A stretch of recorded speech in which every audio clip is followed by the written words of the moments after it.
Ramzan special আর এই রমজান মাসে আমরা সবাই কম বেশি আলুর চপ বানিয়ে থাকি। আর এই আলুর চপটি কোন পদ্ধতিতে বানালে খুব টেস্ট হবে এবং আলুর চপটা ফুলে উঠবে সে টিপসও তোমাদেরকে দেখিয়ে দেব। আসসালামু আলাইকুম everyone, welcome to my Ramadan sehris. কোন পদ্ধতিতে চপটি বানালে তুলতুলে এবং সুস্বাদু হবে সে টিপসও তোমাদেরকে দেখিয়ে দেব। আলুর চপ বানানোর জন্য ফার্স্টে আমি এখানে নিয়ে নিলাম আগে থেকে সিদ্ধ করা পরিমাণ মতো আলু। এরপর আলুগুলোকে ভালোভাবে মিহি করে নিতে হবে যাতে করে কোনো গোটা এবং দলাভাব না থাকে। দেখতেই পারতেছো আলুগুলো একদম আমি ভালোভাবে মিহি করে নিলাম। আলুটা ভালোভাবে মিহি করে নেওয়ার পর এরপর একটা কড়াইয়ে খুব অল্প পরিমাণে তেল দিয়ে দেব। এখানে কিন্তু তেলের পরিমাণটা একদম কম দিতে হবে, বেশি দেওয়া যাবে না। তেলটা গরম করে নেওয়ার পর দিয়ে দিলাম আদা বাটি পেঁয়াজ কুচি, দিয়ে দিব 2 টেবিল চামচ কাঁচামরিচ। চাইলে তোমরা কাঁচামরিচটা ব্যবহার নাও করতে পারো। এখানে আমি কাঁচামরিচ এবং শুকনো মরিচের গুঁড়ো দুটোই ব্যবহার করব। এর ফলে চপটাও অন্যরকম টেস্ট আসবে। পেঁয়াজ ও কাঁচামরিচগুলো হালকাভাবে ভেজে নিলাম। দিয়ে দিলাম আধা চামচ রসুন এবং আদা বাটা, আধা চামচ লবণ। দিয়ে দিব আগে থেকে গুঁড়ো করা শুকনো মরিচ, জিরে এবং ধনিয়ার গুঁড়ো। শুকনো মরিচ, জিরে, ধনিয়ার গুঁড়ো আমি আগে থেকে ব্লেন্ডারে মিক্সিং করে নিলাম। এখন দিয়ে দিলাম আধা চামচ মরিচের গুঁড়ো, আধা চামচ হলুদের গুঁড়ো।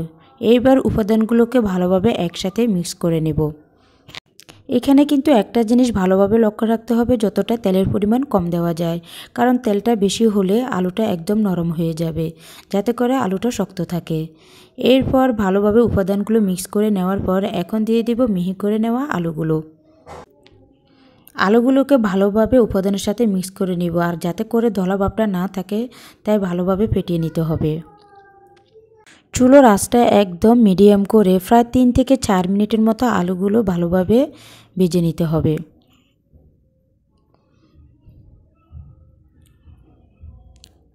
ফাইনালি আমার আলু ভাজাটা হয়ে গেল। আমি এখন আলুগুলো নামিয়ে নিলাম। ভেজে নেওয়া আলুগুলো ঠান্ডা হয়ে গেলে এরপর আলুগুলোকে খুব অল্প অল্প করে নিয়ে চপের জন্য আলুর দম বানিয়ে নেব। ঠিক এইভাবে হাতের তালুতে গোল করে আলুর দমটা বানিয়ে নিতে হবে চপ বানানোর জন্য।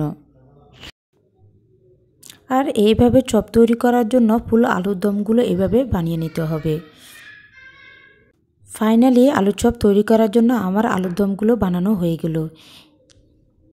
এখন আলুর চপটি বানানোর জন্য ভালো করে বেসন দিয়ে একটা ব্যাটার তৈরি করে নিতে হবে। ব্যাটার তৈরি করার জন্য একটা বাটিতে নিয়ে নিলাম 2 কাপ বেসন, 2 টেবিল চামচ ময়দা, 1.5 কাপ কর্নফ্লাওয়ার। চাইলে তোমরা কর্নফ্লাওয়ার পরিবর্তে চাউলের গুঁড়াটা ব্যবহার করে নিতে পারো। আগে থেকে বেসন, ময়দা এবং কর্নফ্লাওয়ার ভালোভাবে চালানোর মাধ্যমে চেলে নিতে হবে, যাতে করে বেসনের দলাভাবটা না থাকে। 3 মিনিটের মতন উপাদানগুলো মিক্স করে নিলাম। দিয়ে দিলাম 1 টেবিল চামচ গরম মশলার গুঁড়ো, 1 টেবিল চামচ লবণ, 1 টেবিল চামচ হলুদের গুঁড়ো, আধা চামচ মরিচের গুঁড়ো, 1 টেবিল চামচ আদা এবং রসুন বাটা। এইবার সবগুলো উপাদান একসাথে ভালোভাবে মিক্স করে নিতে হবে, যাতে করে কোনো দলাভাব না থাকে। ভালোভাবে ফেটিয়ে নেওয়ার পর এখন খুব অল্প পরিমাণে পানি অ্যাড করে নেব।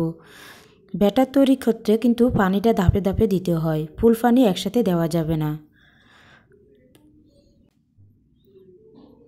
পানিটা অ্যাড করে নেওয়ার পর আবারও ভালোভাবে ব্যাটারটা ঘনত্ব তৈরি করে নিতে হবে।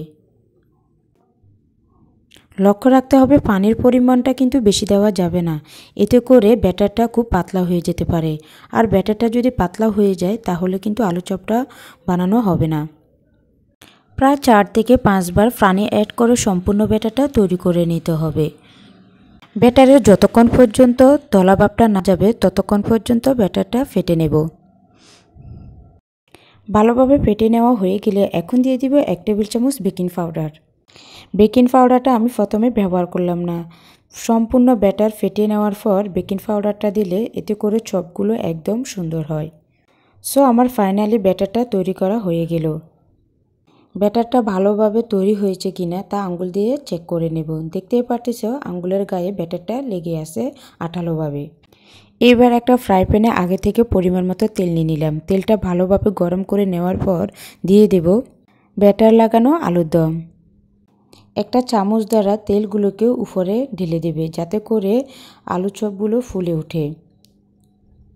একটা চাকুনি দ্বারা চপগুলো উল্টিয়ে দেব, আর এই সময় চুলার আঁচটা একদম স্লো করে দিতে হবে যাতে করে চপগুলো পুড়ে না যায়। এখন আমি এক এক করে আলুর দমগুলো দিয়ে দিলাম। দেখতেই পারতেছ চপগুলো কি সুন্দর করে ফুলে উঠেছে। আর যতক্ষণ পর্যন্ত সুন্দর একটা কালার না আসবে ততক্ষণ পর্যন্ত কিন্তু চপগুলো ভেজে নিতে হবে।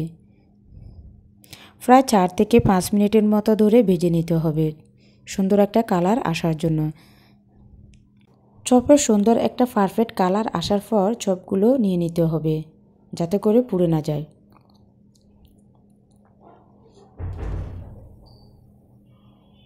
চপের পারফেক্ট কালার আসার পর আমি এখন চপগুলো নামিয়ে নেব। আলুর চপ ফুলকো বানাতে হলে এবং মজাদার ও সুস্বাদু করতে হলে অবশ্যই এই টিপসগুলো ফলো করবে। রেসিপিটা যদি সবার কাছে ভালো লাগে অবশ্যই সবাই লাইক কমেন্ট শেয়ার করবে, সাবস্ক্রাইব করে নেবে। নিত্য নতুন রেসিপি পাওয়ার জন্য আমার চ্যানেলের সঙ্গেই থাকুন। আল্লাহ হাফেজ।